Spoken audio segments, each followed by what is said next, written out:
দুটোই করতে চাই। সে কারণে এই সূরাটির নাম রাখা হয়েছে ইখলাস, মানে যা মানুষের চিন্তার জগৎকে একদম পরিশুদ্ধ করে দেয়। এই সূরাটি জানার পরে আর কোনো মানুষের আল্লাহ তাআলা সম্পর্কে কোনো জিজ্ঞাসা থাকার কথা না। বিভিন্ন ধর্মের মানুষেরা আল্লাহ তাআলা সম্পর্কে বিভিন্ন সময়ে অলিক, কাল্পনিক, বানোয়াট গল্প গুজব তৈরি করেছে, এমনকি তা তাদের ধর্মীয় গ্রন্থের মধ্যেও লিখেছে এবং তা তাদের বিশ্বাসের একটা বড় অংশ। সূরা ইখলাস আমাদেরকে পরিষ্কার করে দিতে চায় যে আল্লাহ রাব্বুল আলামিন একক, তার আর কোনো দ্বিতীয় সত্তা নেই এবং তিনি হলেন সমাদ।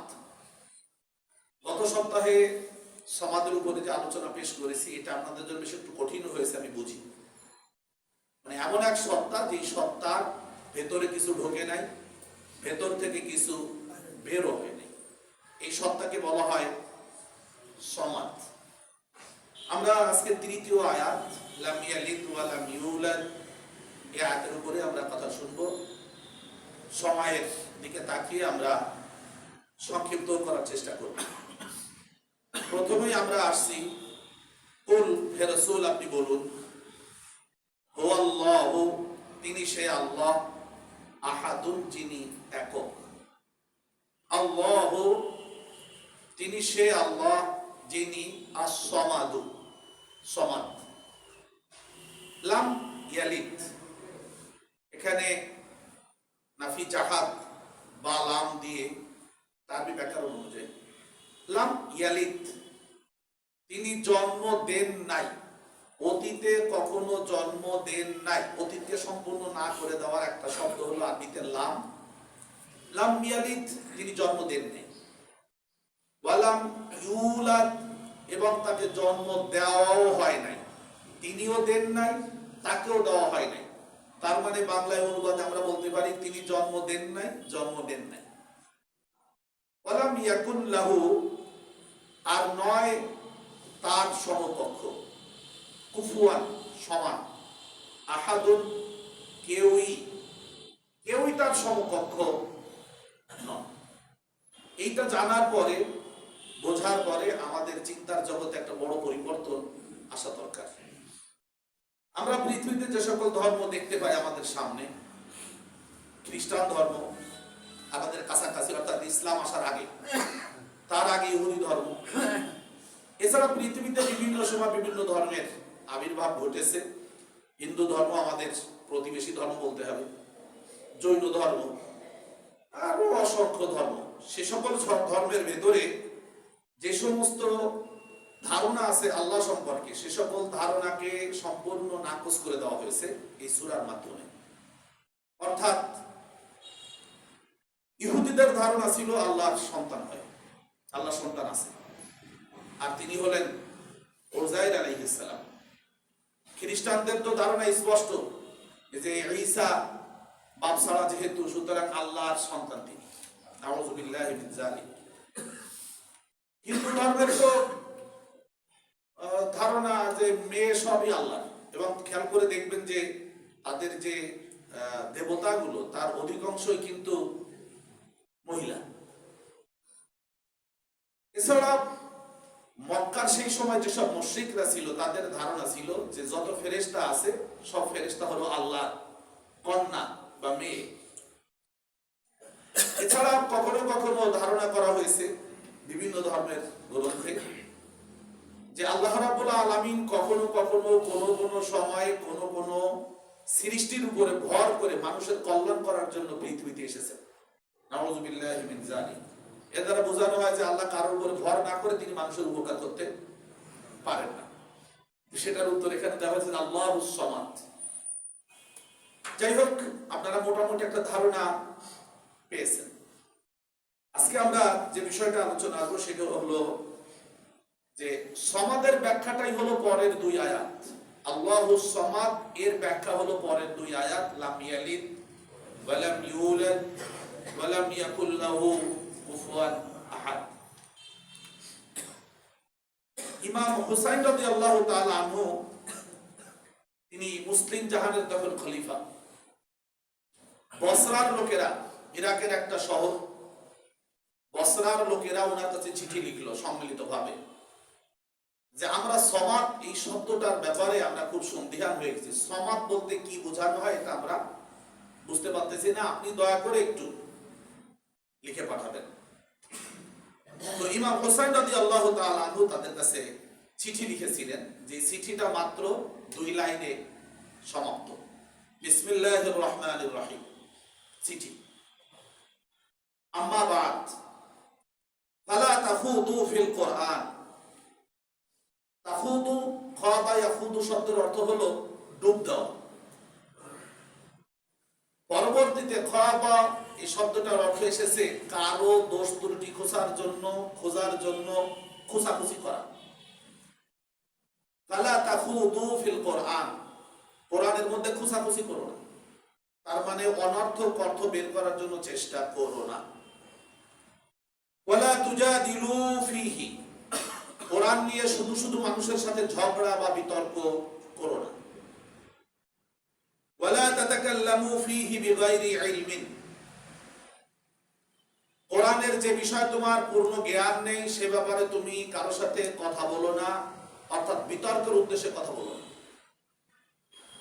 ফাকাদ সামিআতু জাদ্দি রাসূলুল্লাহ সাল্লাল্লাহু আলাইহি ওয়াসাল্লাম, কেননা আমার নানা রাসূলুল্লাহর কাছ থেকে আমি শুনেছি তিনি বলেছেন, মান ক্বালা ফিল কোরআন বিগাইরি ইলমিন ফালিয়াতাবাওয়া মাকআদাহু মিনান নার, যে ব্যক্তি কোরআনের ব্যাপারে এমন কোনো কথা বলবে যা কোরআনের কথা নয়, নিজের মনের কথা, বেগাইরে ইলমিন, নিজের ইলম ছাড়া, জ্ঞান ছাড়াই সে কোরআন সম্পর্কে বলতে হয় এটা কোরআনে আছে, এটা কোরআন, এটার ব্যাখ্যা এরকম, ফালিয়াতাবাওয়া, সে যেন খুঁজে নেয় তার ঠিকানা ফিন্নারি মিনান নার, আগুনের মধ্যে। অর্থাৎ কোরআনের ব্যাপারে নিজে বানোয়াট কোনো কথা বললে সে যেন তার নিজের ঠিকানা জাহান্নামের মধ্যে খোঁজ করে নেয়। এরপরে তিনি বললেন, লিখলেন, ওয়া ইন্নাল্লাহা ক্বাদ ফাসসারা সুবহানাহু সামাদা লাম ইয়ালিদ ওয়া লাম ইউলাদ ওয়া লাম ইয়াকুল লাহু কুফুয়ান আহাদ। তিনি বললেন আল্লাহ নিজেই তো সামাদের ব্যাখ্যা করেছেন, তোমরা এটা খুঁজে পাও না। ওয়া ইন্নাল্লাহা ফাসসারা, আল্লাহ নিজেই তাফসীর করেছেন, সুবহানাহু যিনি পবিত্র, ওয়া তাআলা যিনি সুউচ্চ, as-সামাদা, সামাদ শব্দের তাফসীর তো তিনি নিজে কোরআনে করে দিয়েছেন, কি লাম ইয়ালিদ, তিনি জন্ম দেন নাই, তার মানে যিনি সামাদ তিনি জন্ম দিবেন না, ওয়া লাম ইউলাদ, তাকে কেউ জন্ম দিবেও না, দেয়ও নাই। এটাই তো সামাদের ব্যাখ্যা। তার মানে তার থেকে কিছু বের হয় নাই, তার ভেতরে কিছু ঢোকে নাই। ওয়া লাম ইয়াকুল লাহু কুফুয়ান আহাদুন, এবং তার সমকক্ষ কেউ নেই। এটি হলো সামাদের ব্যাখ্যা। তাহলে আমরা ইমাম হুসাইন রাদিয়াল্লাহু তাআলা আনহুর যে লেখা চিঠি বসরাবাসীর উদ্দেশ্যে, সেখান থেকে আমরা সামাদের ব্যাখ্যাটা স্পষ্ট করে পেলাম। গত জুমায় আমি আলোচনাটা আনতে গিয়েও থেমে গিয়েছিলাম, যেহেতু সময় আমাকে অনুমতি দিচ্ছিল না, সেজন্য এই বিষয়টা আলোচনা করিনি, যদিও গত সপ্তাহে সমাদের আলোচনা হয়েছে। তাহলে সমাদের ব্যাখ্যা আল্লাহ নিজেই দিয়েছেন, আপনারা বুঝেছেন কিনা? কোরআনুল কারীমের মধ্যে কিছু কিছু ব্যাপার আল্লাহ নিজেই ব্যাখ্যা করে দিয়েছেন। বিশেষ করে যে সব জায়গায় আপনারা একটা শব্দ দেখবেন, একটা শব্দ, সে শব্দের পর আল্লাহ তাআলা আল্লাযিনা শব্দ দিয়ে উল্লেখ করেছেন। কোন জায়গায় 1 বছর হলে আল্লাযী দিয়ে ব্যাখ্যা করেছেন, নিজে আল্লাহ নিজেই ব্যাখ্যা করে দিয়েছে যে তোমরা খোঁজাখুঁজি করবা, আমি বলে দিচ্ছি এটার অর্থ নেই। সুবহানাল্লাহ। তাহলে সমাদের ব্যাপারে কিন্তু আমরা আজকে একটা পরিষ্কার ধারণা পেয়ে গেলাম যে যিনি সমাদ হবেন তিনি কাউকে জন্ম দিবেন না, তাকে কেউ জন্ম দিয়েই নাই, দেবেও না। মানে ভবিষ্যতে কেউ যদি ইলাহ বলে দাবি করে আবার আসে ফেরাউনের মতো, যে আমি হলাম তোমাদের ইলাহ, আমি তোমাদের রব, তো তারে মাপতে হবে। কি দিয়ে মাপতে হবে? এই সূরা ইখলাস দিয়ে মাপতে। এটা হচ্ছে দাড়িপাল্লা। পৃথিবীতে কেউ ইলাহ দাবি করবে, রব দাবি করবে, তার দাড়িপাল্লা, তাকে মাপার জন্য যে নীতি,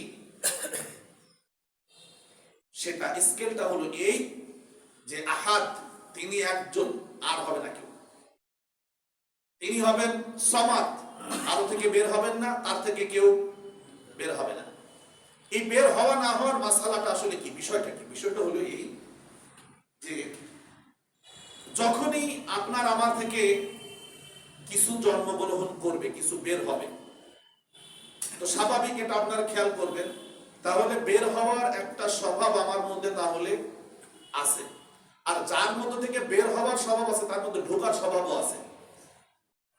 আপনারা খুব খেয়াল করে বের করবেন, যার ভেতরে থেকে কিছু বের হয় তার ভেতরে কিছু ঢোকে। আর যার ভেতরে কিছু ঢোকে আর বের হয় তা স্থায়ী না, তা ধ্বংস হয়। খুব সূক্ষ্ম কথা।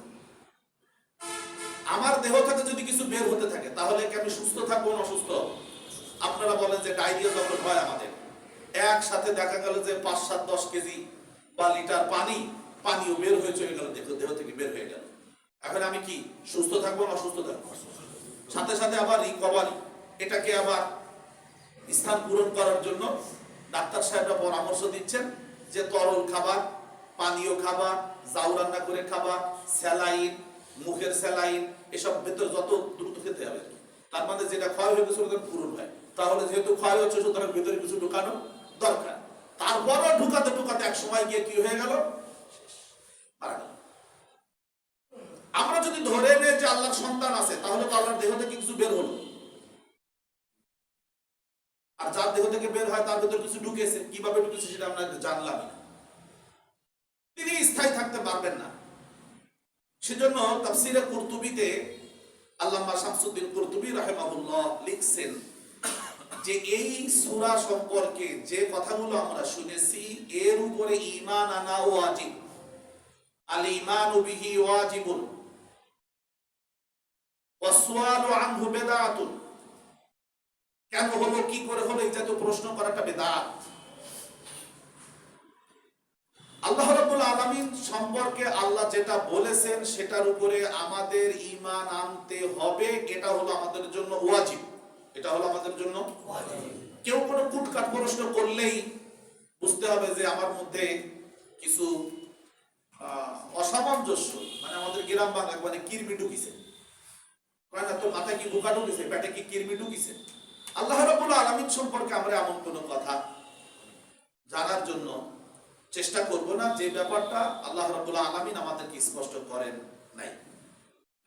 2 নম্বর হলো যে সন্তান জন্ম দেওয়ার প্রশ্ন এখানে যেহেতু এসেছে, লাম ইয়ালিদ, তিনি জন্ম দেন নাই, ওয়া লাম ইউলাদ, তাকে যে কেউ জন্ম দেয় না, তিনিও কাউকে জন্ম দেন নাই। প্রশ্ন হলো সন্তান জন্ম দেওয়ার প্রশ্নটা কখন আসে? যেহেতু আমরা এখানে যারা পুরুষ সবাই বয়স্ক, আমরা সন্তানের পিতা মাতা, আমাদের নাতি নাতনি হয়ে গেছে। এখানে একটি ছোট্ট প্রশ্ন যে মানুষ সন্তান জন্ম দেবে কেন? মানুষের সন্তান জন্ম দেওয়ার প্রশ্নে মুফাসসিরিনে কিরাম যে কথাগুলো তাফসীরে উল্লেখ করেছেন তার মধ্যে 2টি কথা হলো এই। প্রথম হলো মানুষের মধ্যে যৌবনের চাহিদা আছে। শুধু মানুষ না, সব প্রাণীর মধ্যে যৌবনের চাহিদা আছে। আর যৌবনের চাহিদা পূরণ করার জন্য নিজেই নিজের যৌবনের চাহিদা পূরণ করাটা স্বাস্থ্যসম্মতও না, বিজ্ঞানসম্মতও না, বিবেকসম্মতও না, যা আজকে পাশ্চাত্য জগৎগুলো করতেছে। আল্লাহ মাফ করুন, গোটা মানব সভ্যতাকে আল্লাহ হেফাজত করুন। তো যখনই আপনি আমি আপনার আমার মধ্যে যৌবনের চাহিদা পূরণ করার মতো যৌন উত্তেজনা আসবে, আল ইশতিহা আরবিতে বলা হয় সেক্সুয়াল ডিমান্ড, যখন আপনার আমার মধ্যে কাজ করবে, তখন আরেকজনের প্রতি আমি আকৃষ্ট হব। অর্থাৎ আমি আরেকজনের উপরে এখন নির্ভরশীল। সে আমার কাছে না আসলে, সে আমার কাছে না থাকলে, সে ধরা না দিলে আমার মেজাজের অবস্থা খুবই খারাপ। 190 ডিগ্রিতেও কুল খাবে না, মানে 180 ডিগ্রি, যদিও 2 ডিগ্রি আর কি, কোন ডিগ্রিতে কাজ হবে না। আল্লাহ সুবহানাহু ওয়া তাআলা এর থেকে মুক্ত। সন্তান জন্ম দিতে গেলে আল্লাহ তাআলার মধ্যে সন্তান জন্ম দেওয়ার ক্ষেত্রে প্রাণী জগতের যে ধারণা তার মধ্যে সেক্সুয়াল ডিমান্ড থাকতে হবে। আল্লাহ রাব্বুল আলামিন তার যৌবনের চাহিদা পূরণ করার জন্য তাহলে তো আরেকজন তৈরি করা দরকার। আল্লাহ তাআলা এর থেকে পবিত্র সুবহানাহু ওয়া তাআলা আম্মা ইউশরিকুন। আমরা এই শব্দগুলো প্রায় শুনি, তাআলা, আল্লাহ তাআলা বলি, আমরা তো বাংলায় বলি আল্লাহ তাআলা।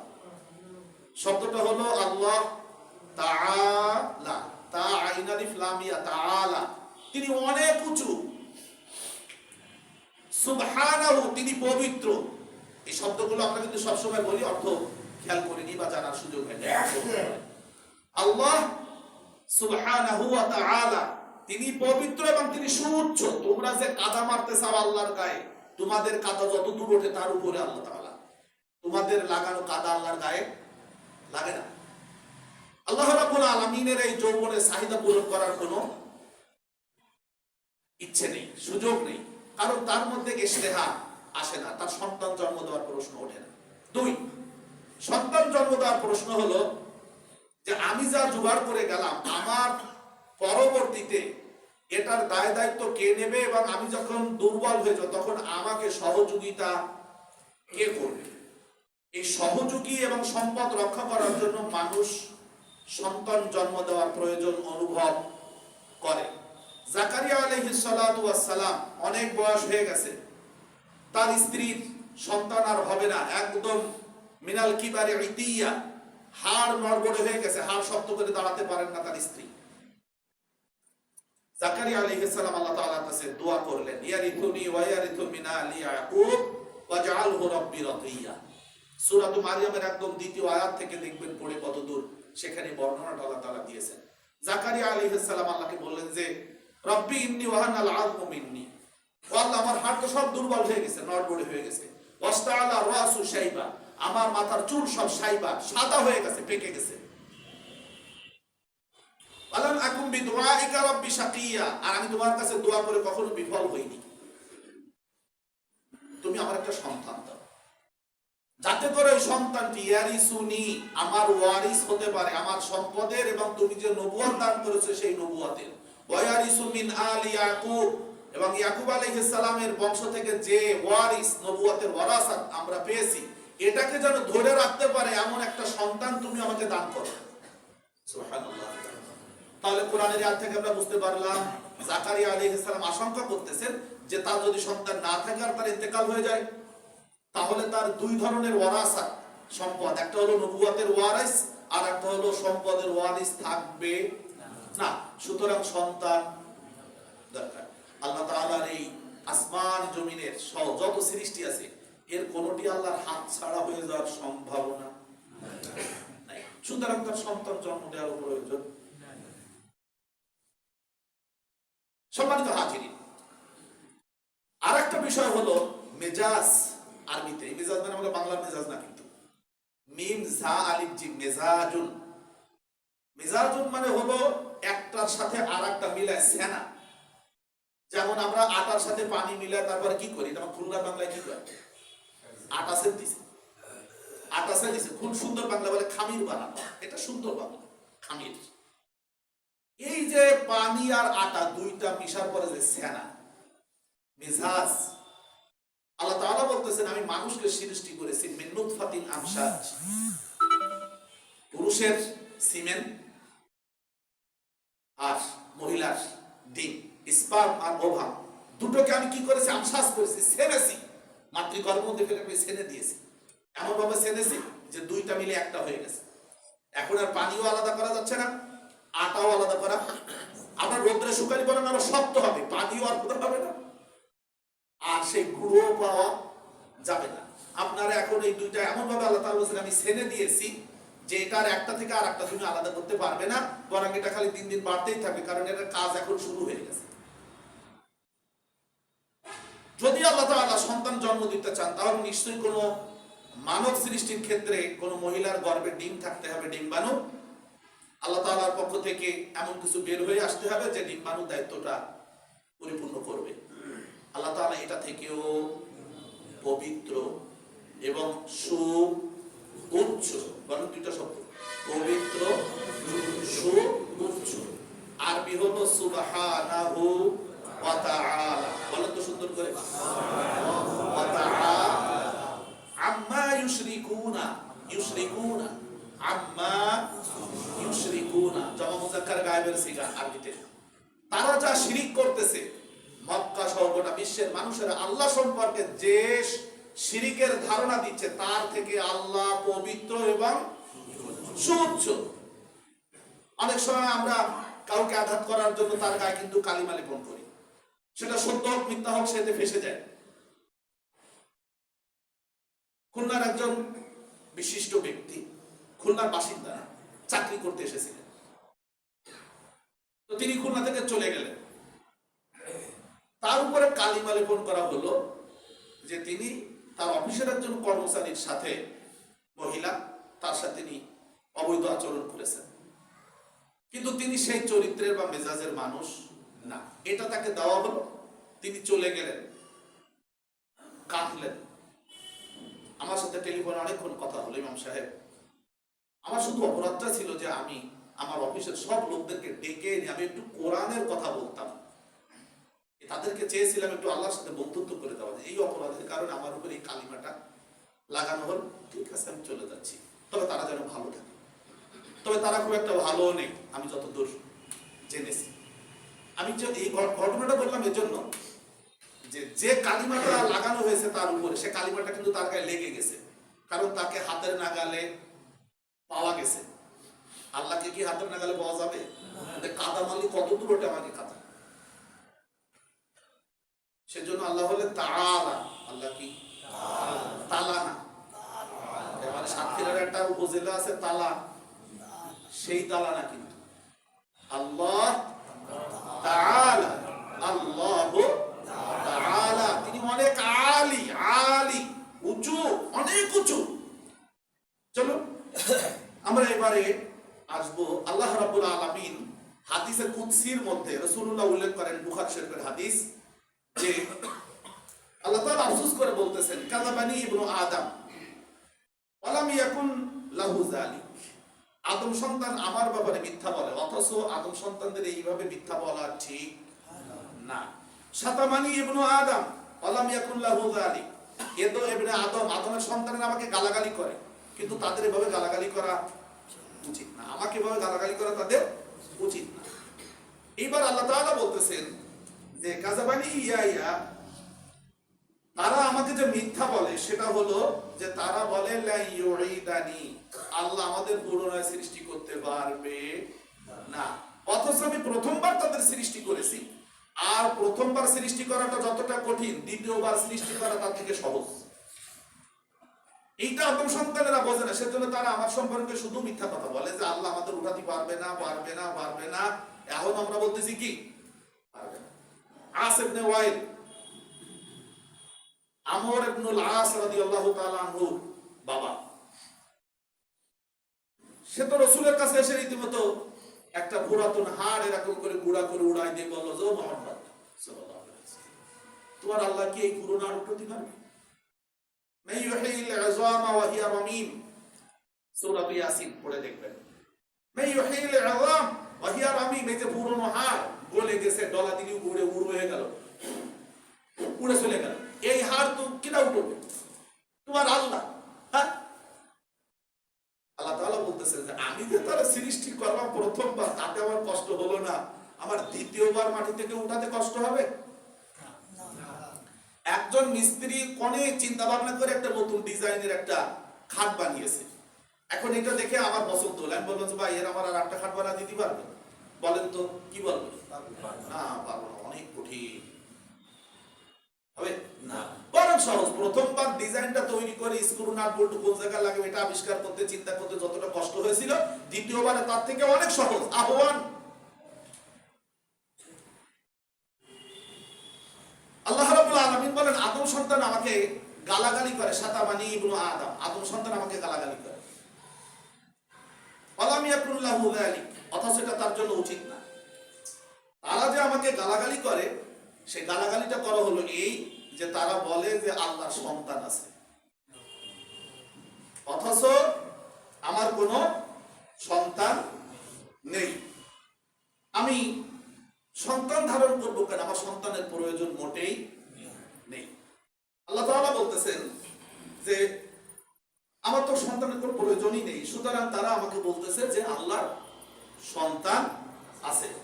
এখানে আপনাদের কাছে একটা ছোট্ট কথা জিজ্ঞেস করি, যারা বলে আল্লাহর সন্তান আছে তাদের সাথে আমরা তো একমত নই, একমত হলাম না, কিন্তু একটা ব্যাপারে একটু ছোট্ট সময় দিতে চাই তাদের সাথে। মেনে নিলাম যে আল্লাহর সন্তান আছে, তুমি ধরে নাও। তো আমাদের কেউ যদি বিয়ে করেনি, স্ত্রী নেই, এমন কোন যুবককে যদি বলা হয় রাস্তা দিয়ে হেঁটে যাওয়া একটা ছোট বাচ্চাকে এটা তোমার ছেলে,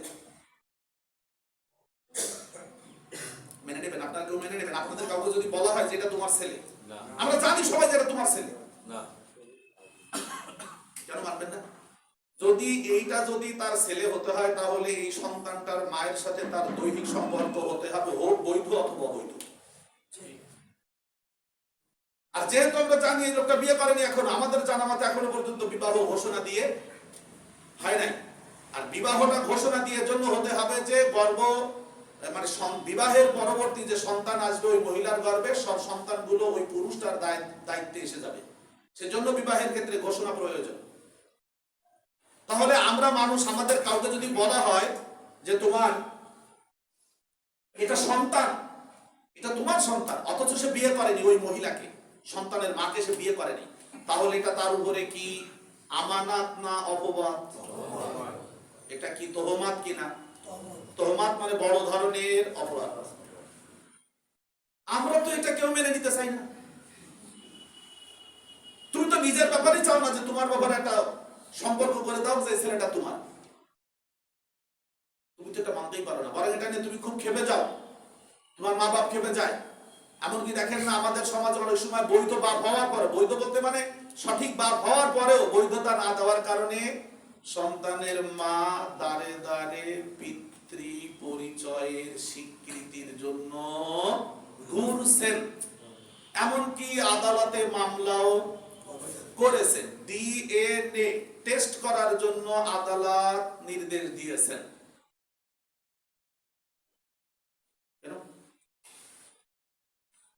তোমার সন্তান হয়েছে বিবাহ ছাড়া, কিন্তু বাপ হওয়ার জন্য যা করা লাগে তা তুমি করেছো।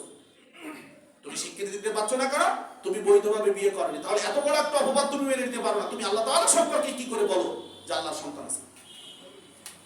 সেজন্য কোরআনুল কারীম সূরাতু মারইয়াম এর মধ্যে আল্লাহ তাআলা নিজেই নিজের কথা উল্লেখ করেছেন।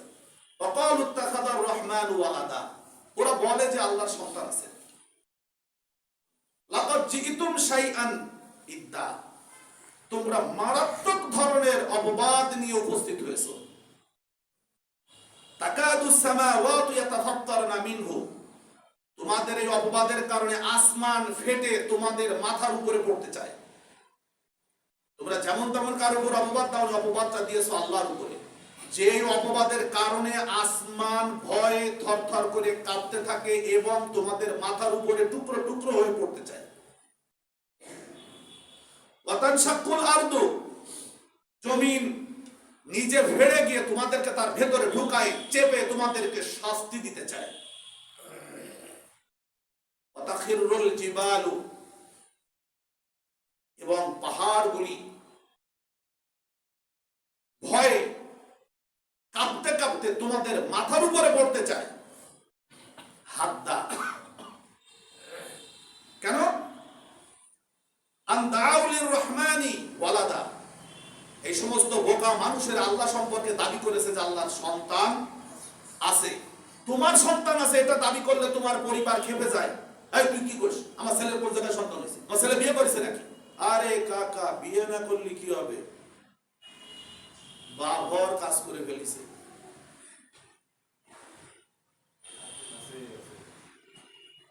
দেখতে চাও কাকা? সব আমাদের কাছে ভিডিও আছে। তখন কাকার মুখটা আনন্দে উজ্জ্বল হয়ে ওঠে, কারণ সে একটা সন্তানের দাদা হতে পেরেছে। কি সে তো সন্তানের দাদা হয়েছে, একটা আনন্দের ব্যাপার না? নাকি মুখে চোটকালি পড়েছে? আল্লাহ তাআলা সম্পর্কে তোমরা যে অপবাদ দিচ্ছ তাতে আসমান তোমাদের উপরে টুকরো টুকরো হয়ে তোমাদের মাথার উপরে পড়তে চায়। জমিন তুমি যেখানে দাঁড়িয়েছো সেখান থেকে ফেটে তার ভেতরে তোমাকে ঢোকায় নিয়ে চেপে ধরতে চায়। আল্লাহ নিজেই বলতেছেন। আল্লাহর কতটা কষ্ট হয়, কত রাত যে আমার সন্তান নেই, তোরা দুনিয়া বসে বলে বেড়াচ্ছিস যে আমার সন্তান আছে। ইন কুল্লু মান ফিস সামাওয়াতি ওয়াল আরদি ইল্লা আতির রহমানি আবদা। আসমান জমিনে যারাই আছে সবাই হলো আল্লাহর গোলাম, আল্লাহর বান্দা, আল্লাহর কোনো সন্তান নয়। লাকাদ আহসাহুম ওয়া আদ্দাহুম আদ্দা। অবশ্যই আল্লাহ তাআলা এই সকল মানুষদের কথাগুলিকে গণনা করে রাখতেছেন, কে কয়টা শব্দ বলতেছে আল্লাহর ব্যাপারে। ওয়া কুল্লুন আতিহি ইয়াউমাল কিয়ামাতি ফারদা। ভালো করে শুনে নাও, তোমাদের প্রত্যেককে আল্লাহর কাছে উপস্থিত করা হবে ফারদা, ওয়াহিদান ওয়াহিদান, সিঙ্গেল, একজন করে আল্লাহর কাছে আনা হবে। তখন আল্লাহ জিজ্ঞেস করবেন, আমার সন্তান আছে, কথাটা তুই বলেছিলি, দলিল বের কর। আপনারা কি কথাগুলোর ওজন বুঝতেছেন তো? কি জানো ফেটে পড়তে চাই? আসমানের কত ওজন মাপার কোন যন্ত্র আছে আমাদের? পৃথিবী ফেটে জায়গা ভাগ করে তোমাকে ভেতরে ঢোকা দিতে পারে, তুমি বলতেছো ঢুকবো না, কারণ কি ঢুকেছিল? অবশ্যই। কিসের মধ্যে? পানির মধ্যে। আল্লাহ তাআলা দুইটা ঘটনাই দেখাই দিয়েছেন, আমার কাছে সবই সমান। আমি ইচ্ছে করলে ফেরাউনকে পানিতে ডোবাতে পারি, কারুনকে শক্ত মাটির ভেতরে ঢোকাতে পারি। শক্ত কাঁঠাল গাছের ভেতর থেকে কাঁঠাল বের হয়ে আসে, নরম কাঁঠাল। এটা যদি আল্লাহ বের করতে পারেন তো আল্লাহ ঢোকাতেও পারেন। এটা কঠিন কথা, কোরআনের এই আয়াত অনেক কঠিন। তাকাদুস সামাওয়াতু ইয়াতাফাত্তারনা মিনহু ওয়া তানশাক্কুল জিবাল ওয়া তানশাক্কুল আরদু ওয়া তাখিরুল জিবালু হাত্তা। আসমান তোমাদের মাথার উপরে ফেটে পড়তে চায়। আল্লাহ সম্পর্কে মিথ্যা কথা বলো। জমিন তোমাদেরকে গর্ত করে ভেতরে ডুবায় নিতে চায়। আল্লাহ সম্পর্কে মিথ্যা কথা বলো। আল্লাহ সম্পর্কে গালাগালি করো। পাহাড়গুলি তোমাদের মাথার উপরে পড়ে তোমাদেরকে চাপা দিতে চায়। কোরআনের কথা। আল্লাহ তাআলা বলতেছেন যে আমি ধৈর্যশীল, কিয়ামতের মাঠে বিচার করব, তো তাই আমি তোমাদেরকে একটু ছাড় দিচ্ছি, দেখি তওবা করার সুযোগ। আমরা নিয়ত করেছি তওবা করব না, যা বলতেছি তা বলেই যাচ্ছি। আল্লাহ আমাদেরকে হেফাজত করুন, আমিন। সূরা সাফাতের মধ্যে আল্লাহ তাআলা উল্লেখ করেছেন, ফাস্তাফতিহিম, হে রাসূল আপনি মক্কার লোকদের কাছে একটু জিজ্ঞেস করুন, একটু জিজ্ঞেস করুন কি আলী রব্বিকাল বানাত, মানে কি? লি রব্বিকা তোমাদের রবের জন্য, আল বানাতু কন্যা সন্তানগুলি। আল্লাহর জন্য কি খালি কন্যা সন্তান? ওয়ালাহুমুল বানুন, আর এদের জন্য সব পুরুষ। মক্কার এই লোকেরা, মুশরিকরা, এদের জন্য সব পুরুষ, আর আল্লাহর বাগে হলো সব কন্যা। তোমরা এই ভাগটা কোথায় পেয়েছো? আম খালাকনাল মালাইকাতা ইনাসা ওয়া হুম শাহিদুন। নাকি হে রাসূল জিজ্ঞেস করুন ওদের কাছে, নাকি আমি যখন ফেরেশতাদেরকে কন্যা হিসেবে সৃষ্টি করেছিলাম তখন এই মক্কার লোকেরা শাহিদুন উপস্থিত ছিল, উপস্থিত থেকে থেকে দেখছে যে আল্লাহ কন্যা সন্তানদের ফেরেশতাদেরকে কন্যা হিসেবে সৃষ্টি করতেছেন? তারা কি দেখছে? শাহিদুন উপস্থিত ছিল? একটু উত্তর দেন না। তারা ছিল? আমরা ছিলাম না। এই কথাগুলো কঠিন। আম খালাকনাল মালাইকাতা ইনাসা, আমি কি সৃষ্টি করেছি ফেরেশতাদেরকে কন্যা হিসেবে? শাহিদুনা, তারা উপস্থিত থেকে দেখছে যে হ্যাঁ আল্লাহ বানাচ্ছে। আল্লাহ বলছেন, আলা ইন্নাহুম মিন ইফকিহিম লা ইয়াকুলুন ওয়ালাদুল্লাহ, তারা তাদের কাল্পনিক কথা দিয়ে বলে আল্লাহর ছেলে আছে, সন্তান আছে। এটা কাল্পনিক, এটা ওয়ালিক, এটা বাস্তবতা নয়। ওয়া ইন্নাহুম লাকাযিবুন, এরা সবাই মিথ্যাবাদী। কাযিবুন ইসম ফাইল জামা মুযাক্কারের সিগা, কাযিবুন কাযিবানি কাযিবুনা, এরা সব মিথ্যাবাদী। এরা মিথ্যা বলেই যাচ্ছে আল্লাহ সম্পর্কে।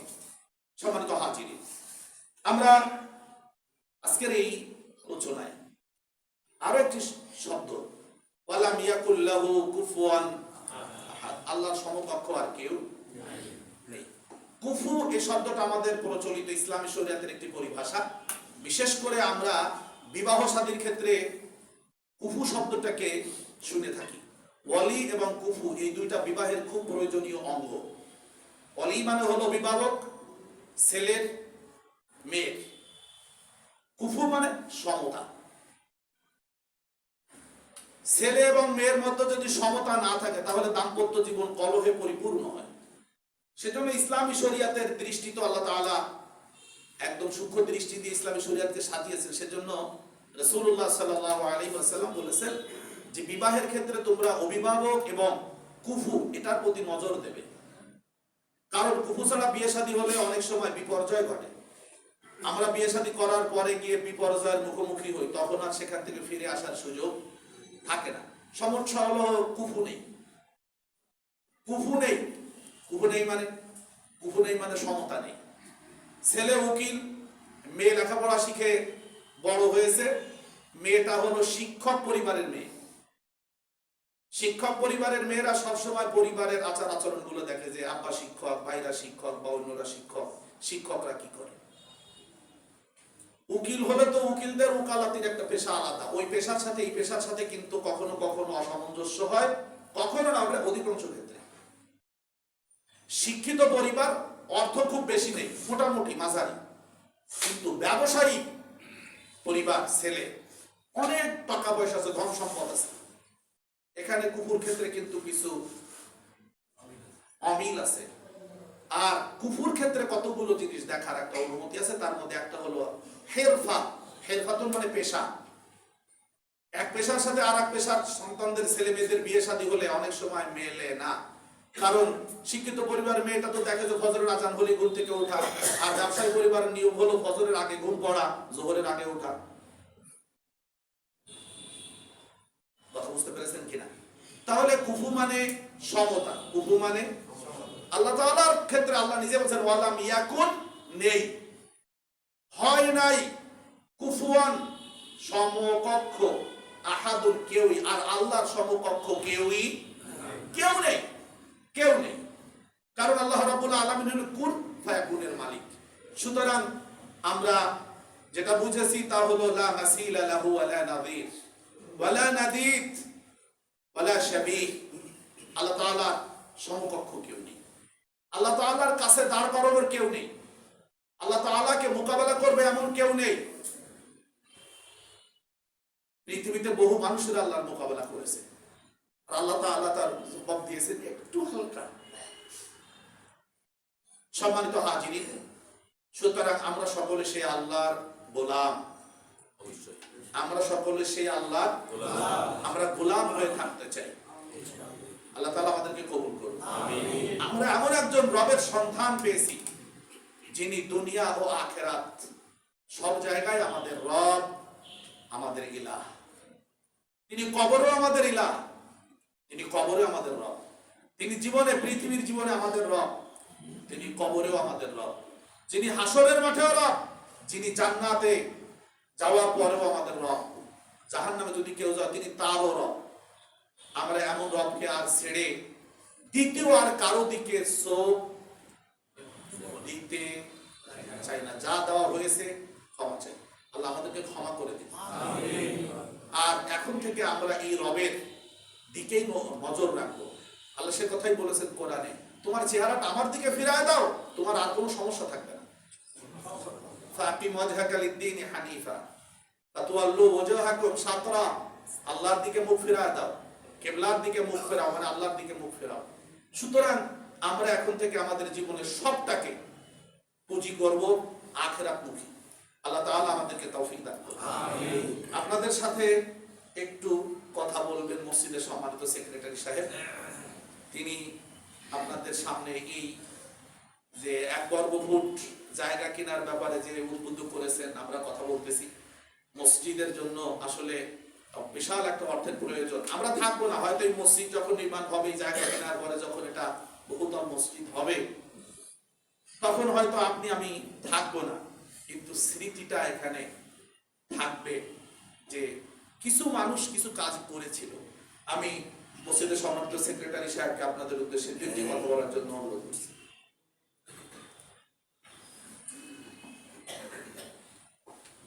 আসসালামু আলাইকুম ওয়া রাহমাতুল্লাহ।